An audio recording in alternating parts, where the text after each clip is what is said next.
cannot be sustained if not one but two great black civilizations arose in Africa at the dawn of history.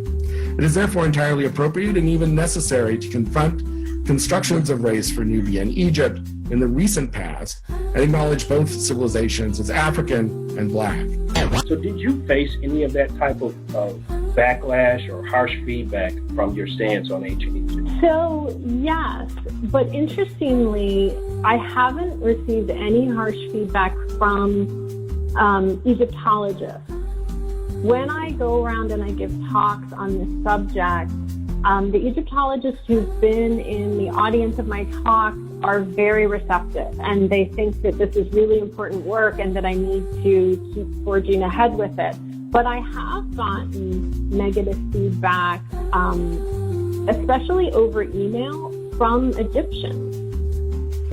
So it's an interesting conundrum where there are some Egyptians who will tell me, I mean, these are people I don't know who are just like finding out how to contact me and send me an email and say, what you're doing is wrong. The ancient Egyptian culture was not a black culture. Modern Egyptians are not black people. What you're doing is dangerous. You need to stop saying this, which of course I'm not going to stop saying this. And I try to explain what my work is about. And I also try to explain, you see, our perspective in America on what black is different from a lot of the rest of the world. And so I try to explain our American context of that word.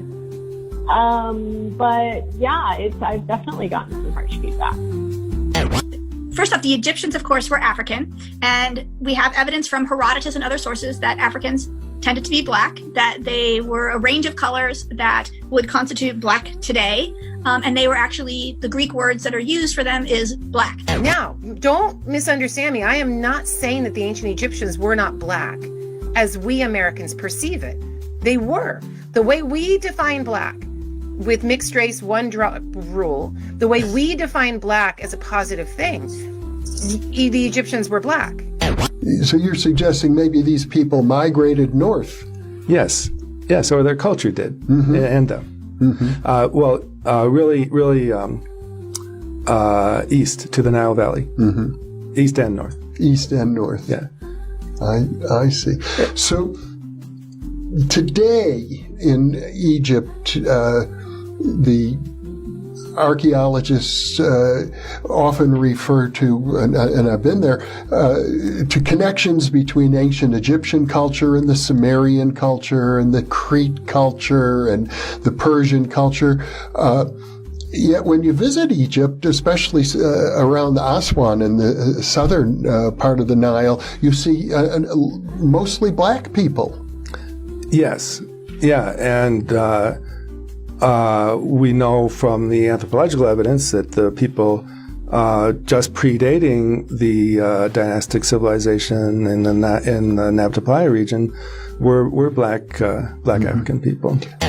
I can sympathize with the impulse to sort of to be very strident, to be very argumentative, to be very certain, to act very certain about the blackness of the ancient Egyptians, because for the longest time, the very longest time, there was this prevailing idea that black is Africa and Africa is less than, right? That no matter what happens, no matter how you cast it, anytime you fall on the wrong side of that dividing line between black and not black, even not between black and white, whatever's coming from that black side is going to be less than. And it took people being willing to challenge that orthodoxy, and sometimes in a very ill-informed way, right? Sometimes, it just took people coming up and going, I feel like this, and so I'm going to say it and make it right. And it turns out they actually were in some ways, right?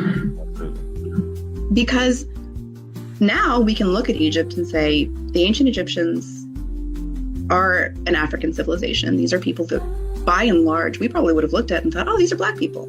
When it comes to the 25th dynasty, a lot of people are going to commonly call them the Black Pharaohs. You see it online, there's books written titled that, so on and so forth. Do you feel like that distinction has to be made. And how I ask that is, I've noticed online a lot of people don't seem to think that for some reason you could be black and be Egyptian. And I've always kind of disagreed with that, because I feel like even though the ancients weren't colorblind per se, I feel that you could be black and be Egyptian. Would you say that is correct? Yes, I think so. For instance, as I told you before, this kind of, for instance, of Nubian warriors that were settled in Egypt. At some time, they were living a perfectly Egyptian life, and they collaborated with the Egyptians and so on. I don't know if you have in mind, for instance, it's the representation of people carrying a Colossus statue. And there are rows of people, of young people, young soldiers, something like that. And you find Nubians, Egyptians, Libyans, and so on. There was this kind of idea that the local rulers rule, in fact, over say, multicultural society, probably in which the military component was quite important. Military contingents made Nubians of people from Asia, from Libya, and so on. So I think it was perfectly normal that these people, they were black, so they married Egyptians, or inversely, Nubian women, they married Egyptians, and so on. I think there is some evidence, for instance, in the documents of the New Kingdom, of this kind of, of marriage between people from different geographical or cultural or ethnic roots. I think it was no problem at all. As I said before, they could reach very important positions in the kingdom. And for instance, in the late Bronze Age, it was quite normal that very high, Nubians, a very high local position, they built their wonderful and excellent tombs in Egyptian style. They reached important positions in the Egyptian administration, so on. So why not, when black people or people from Nubia, they became far out, well, they continue to represent themselves, sometimes with their very distinctive physical characteristics, and so on. It was, I think, no problem at all. I've worked in prisons now for 18 years. That was my first time I'd been in a prison. And the teacher who picked me up at the stations, she said, well, you are looking at this as Africa. And I was like, well, yeah, of course I am. Mm-hmm. And she said, well, because she said that's how they, my students see it. And I said, well, how else would they see it? And I remember her looking slightly confused, and then the first sort of interaction I had with one of her students was he came in the room and he said, ancient Egypt is Africa. And I went, yeah, of course. And I think he thought I hadn't heard him properly. And he said, I said it was like African, as in black African. And I'm like, yeah, and what's your point? And I think it was only really that after that experience that I thought, am I in some kind of bubble here or something? And so I started to actually look into the sort of background, really, the sort of, which we're starting to talk about it a little bit more in terms of colonial approaches, but still not directly the racism that Egyptology is founded upon. And at that point, it was almost like a sort of light bulb moment. I thought, well, why is this still the case when we, are we still stuck, 100 years sort of previously in this kind of racist ideology? Why is nobody challenging this? Because other disciplines had. So anthropology had looked very hard at itself in terms of looking at its colonial kind of past. It just seemed that Egyptology was kind of almost stuck there, and it didn't really want to talk about it. So for me, it always was African. It was a bit of a shock to me when I actually started looking a bit deeper into this, and then started having conversations with people and seeing how they responded to that. I think that the further back in history you go, the blacker the Egyptians are. And by black, I don't merely mean dark skin, but also with other Negro characteristics. You have spent much of your life studying the history of the ancient Egyptians. Who were the ancient Egyptians? How did they look? Voilà, les Égyptiens anciens ressemblaient à cette terre que vous voyez. Voici le premier roi de la terre. Here you have the first king of the earth, the very first. And the Egyptians, the ancient Egyptians, looked like this man. Cet homme a des traits, si vous voulez, plus, comme nous disons, vous m'aviez dit tout à l'heure de ne pas employer un terme, mais sur le plan scientifique, c'est un terme consacré. En tout cas, il a des traits de la race noire plus marqués que celles de presque tous ceux qui sont ici dans cette salle.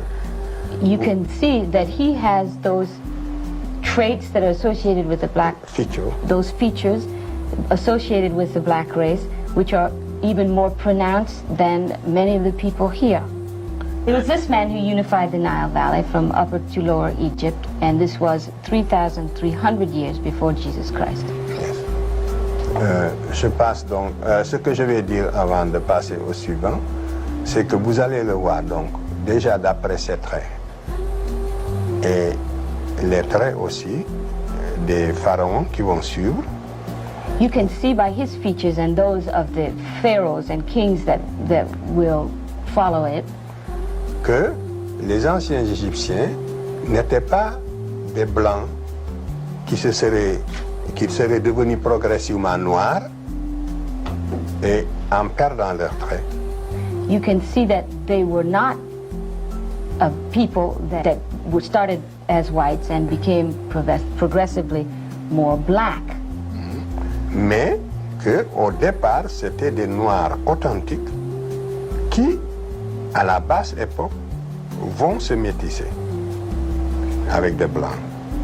They were instead a black people, an authentic black people, but which never ceased to be blacks. Donc, attendez, je dis en un mot. Donc, vous voyez que les anciens Égyptiens étaient des noirs comme tous les autres naturels de l'Afrique, c'est tout. You can see that the Egyptians